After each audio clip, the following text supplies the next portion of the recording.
You saw the green, that next to her name. Online, active, present, but not with you. It's been 12 hours since you sent that last message.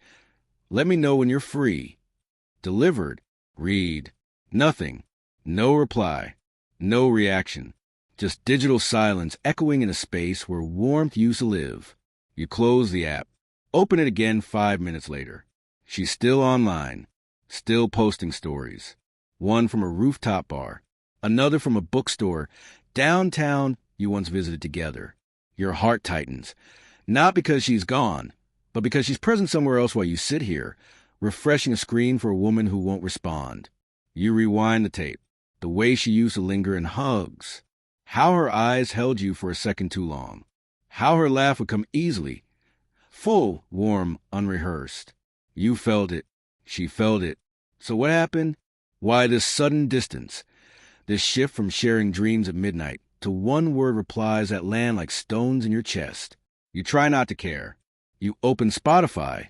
Play that playlist she once sent. You close it. Try again. Scroll through your phone like a man searching for meaning in pixels. Why does it hurt this much? Why does her pullback feel like a message louder than words? And what if it is? What if this isn't just disinterest, but design? What if her silence is not punishment, but a mirror, a test, not of your value, but of your foundation?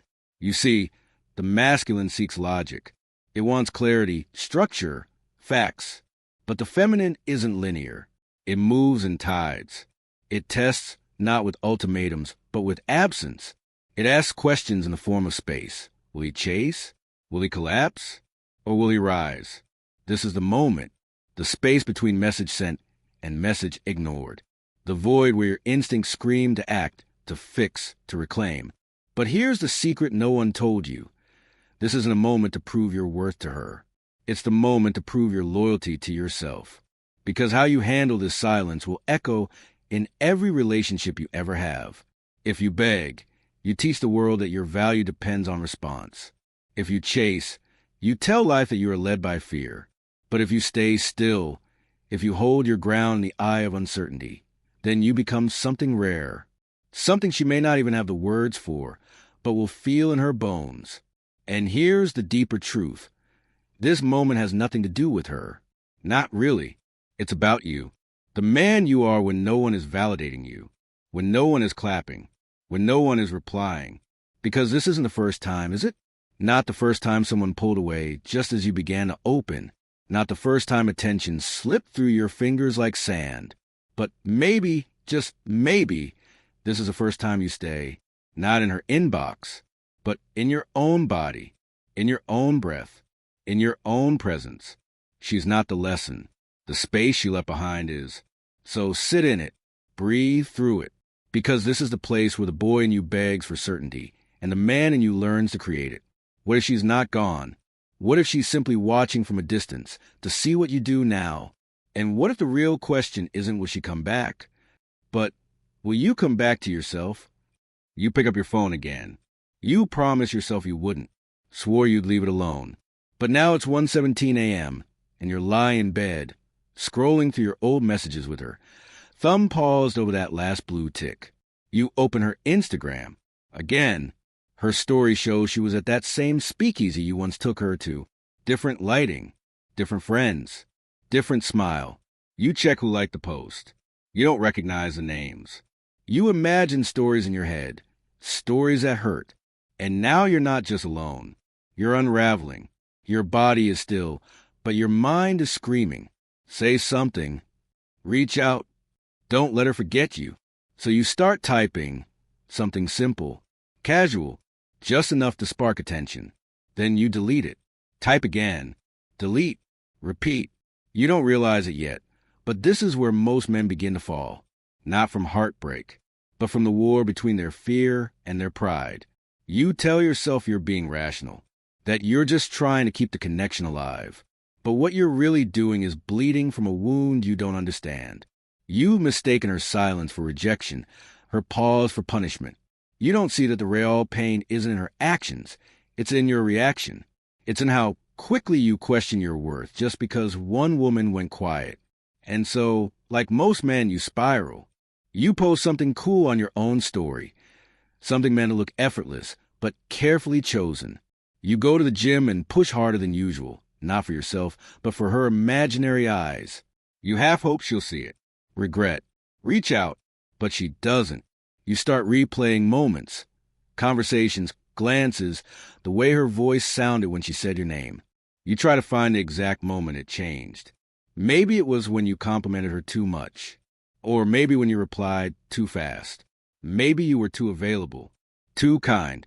And suddenly you're not just doubting her, you're doubting yourself.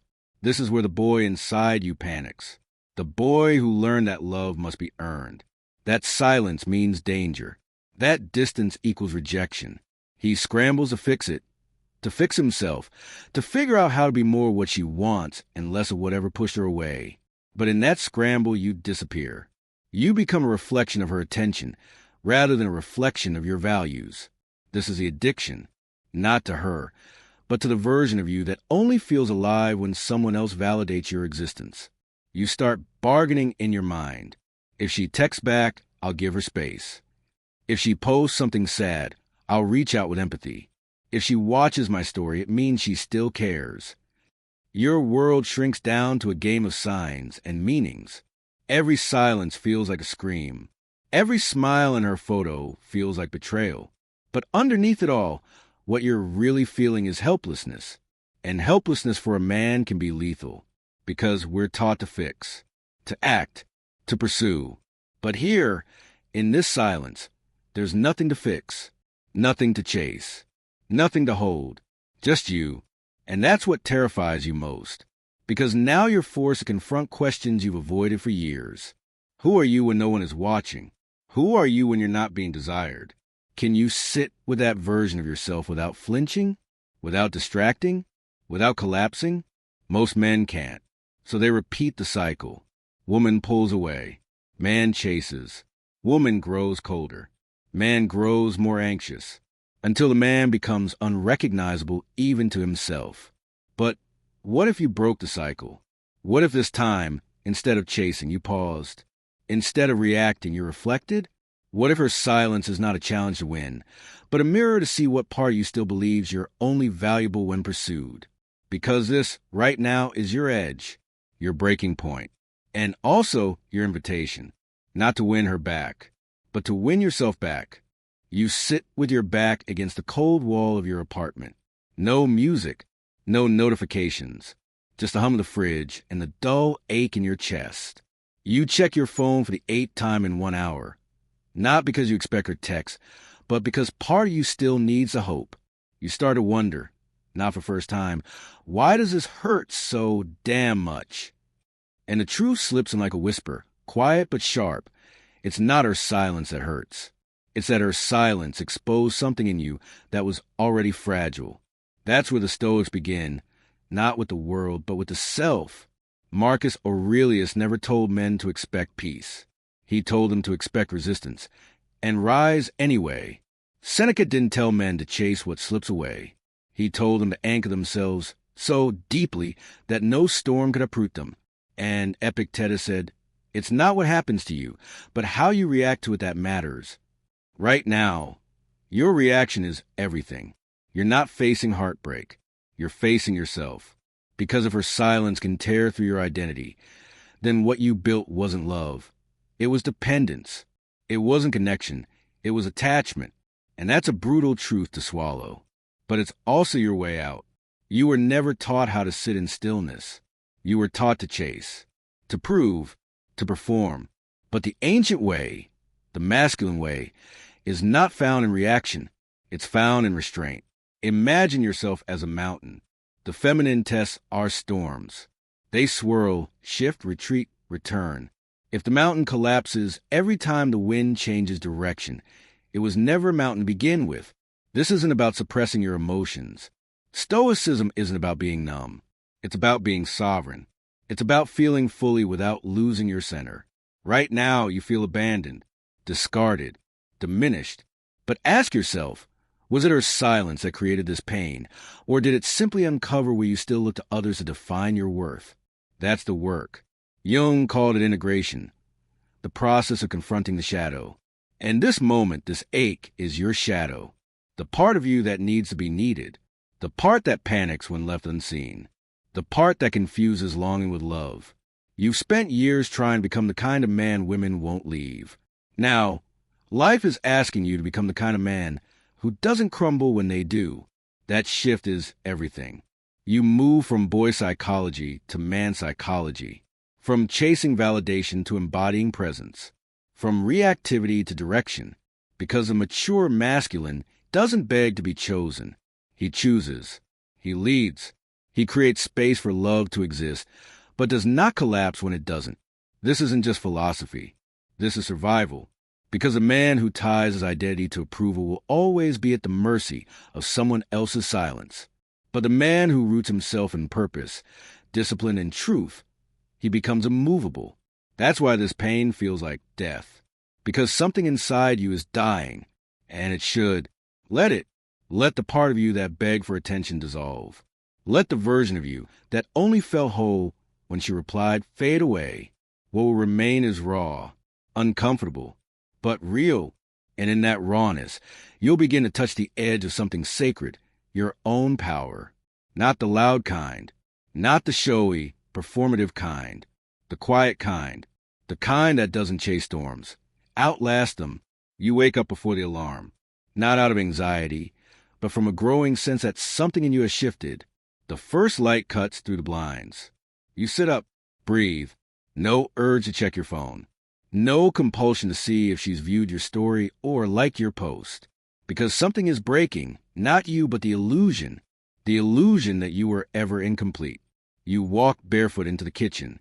Coffee, silence. The stillness no longer feels like punishment.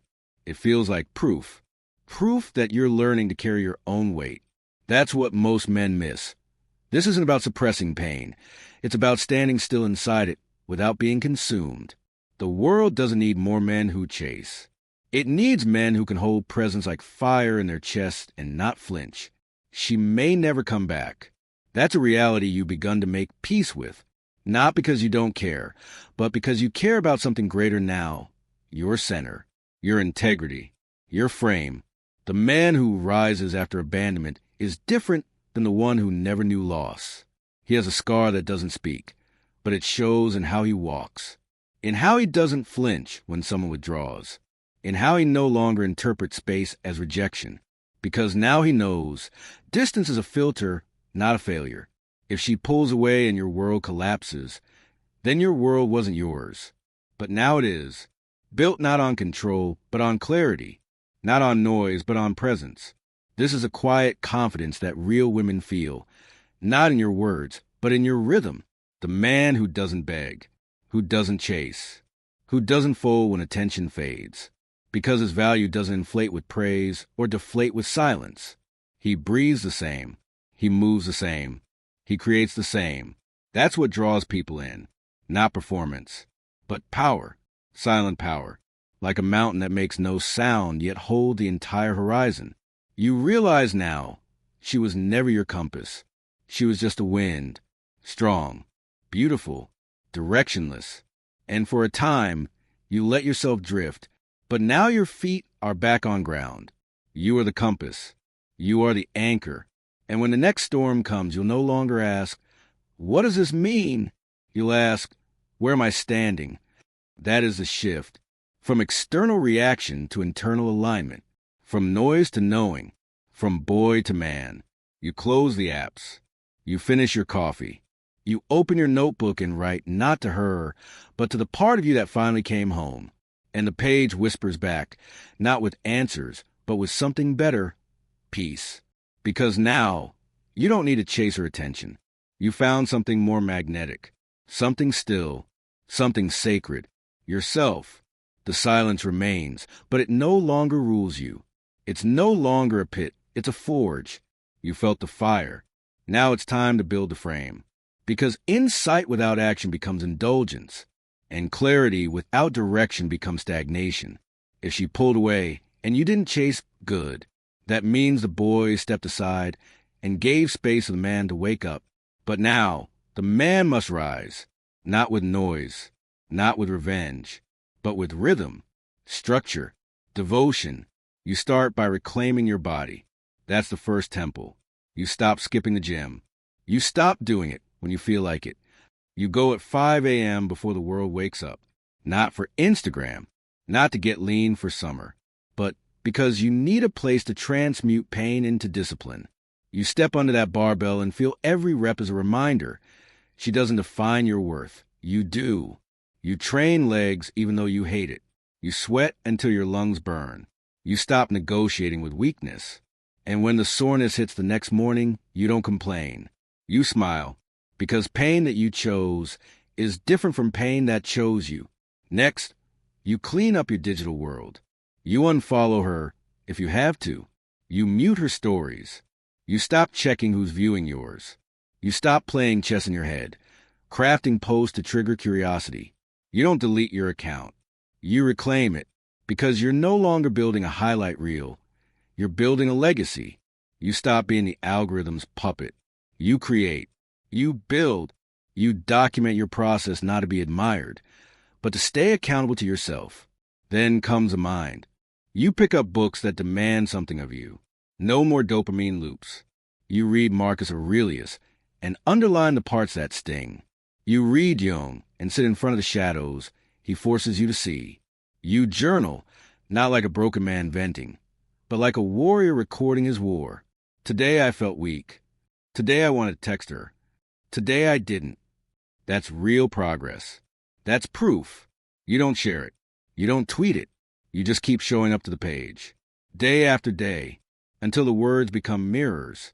Until your own handwriting begins to sound like a man who leads himself.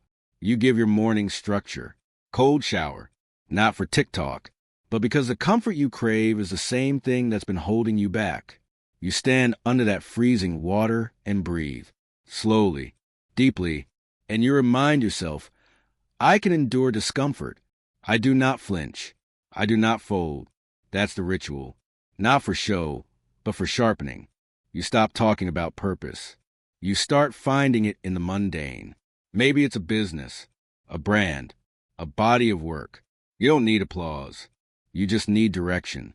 You ask, what can I build today that makes me proud, even if no one notices? That's where you find gravity. That's where masculine energy thrives.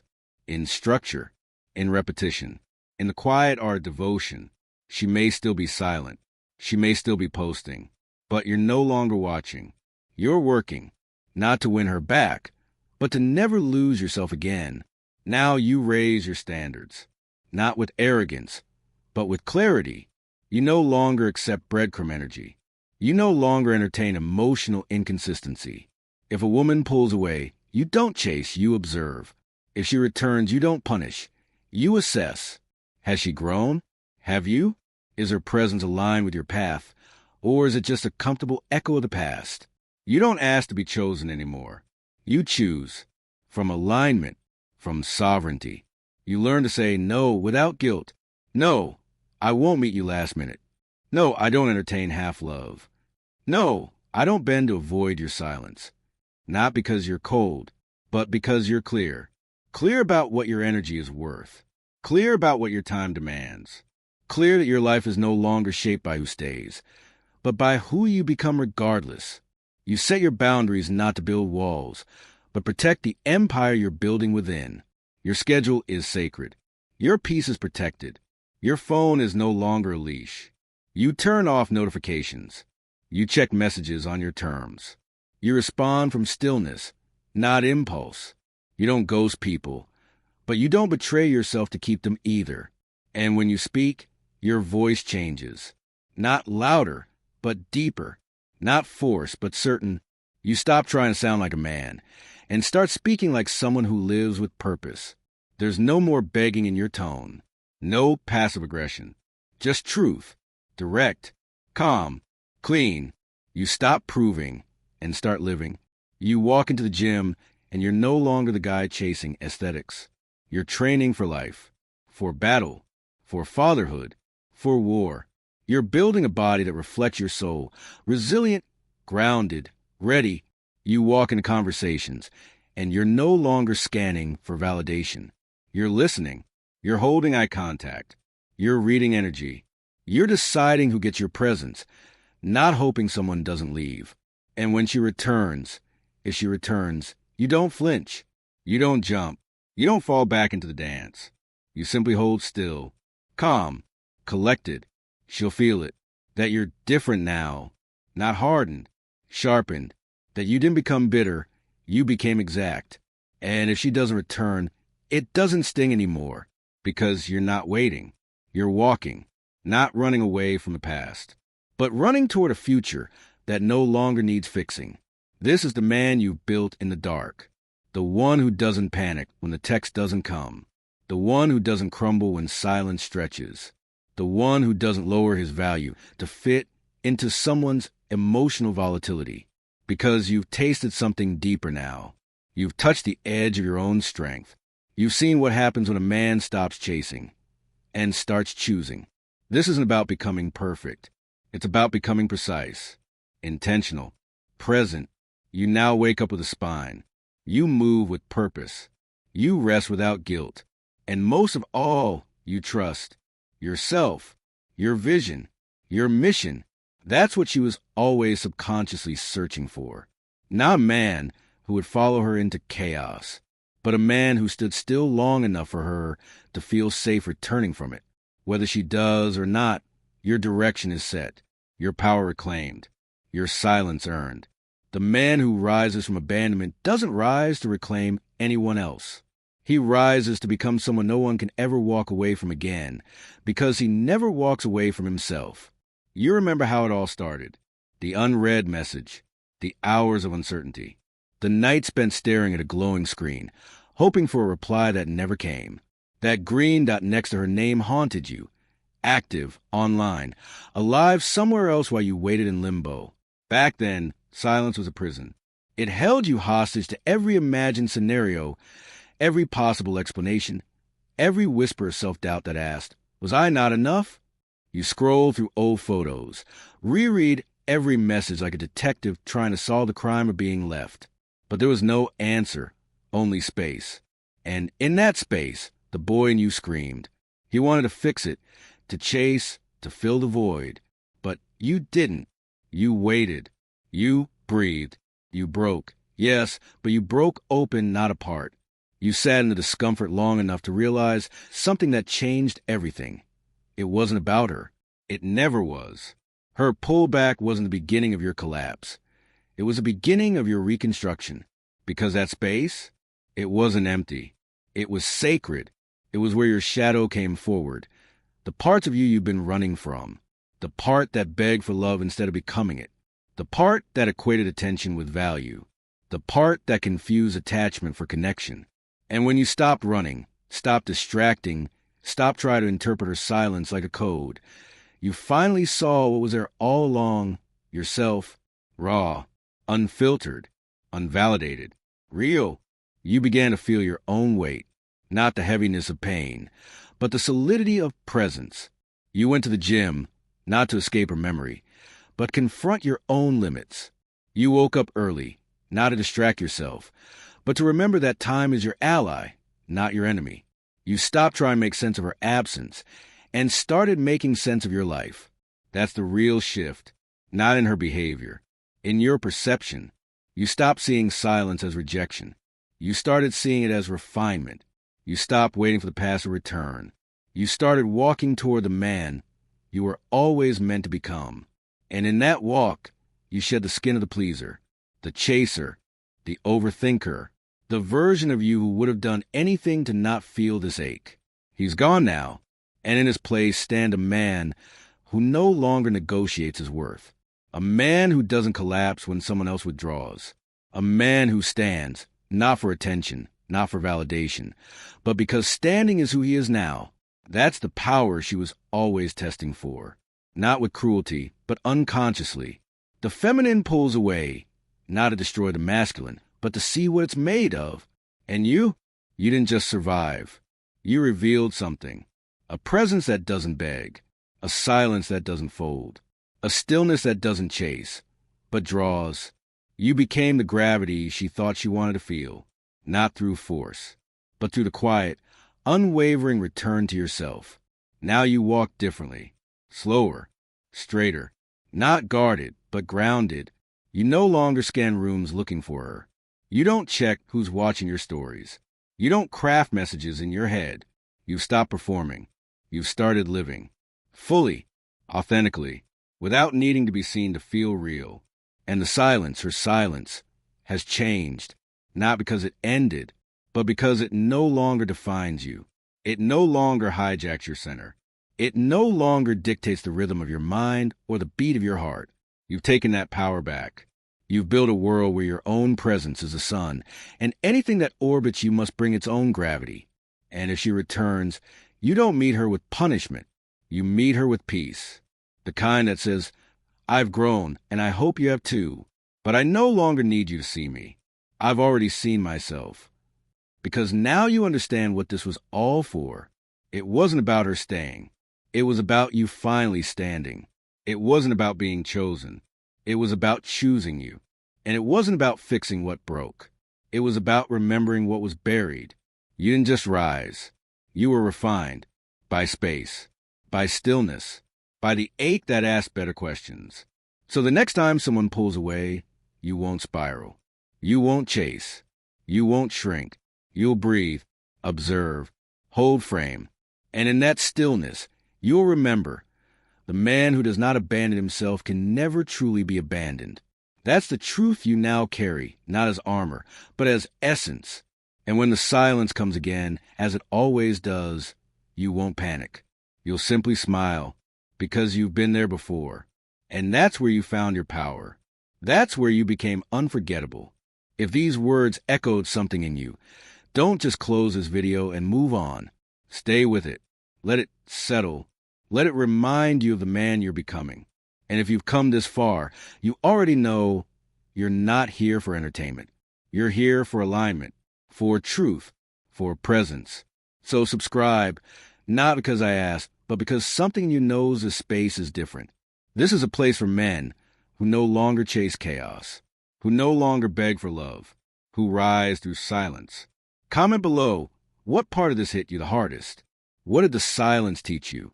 Your voice might help another man wake up from his own spiral. And if you know someone who needs to hear this, send it, not to rescue him, but to remind him, because we don't rise alone. We rise in quiet brotherhood. This isn't noise. This is depth. And if you felt it, you already belong here. The next video will be waiting. The next layer of yourself is ready. So take a breath, close the app, and return to the man you're building. Every day, every choice. In silence, in strength, in stillness. You're already on the path. Stay there. The rest will come.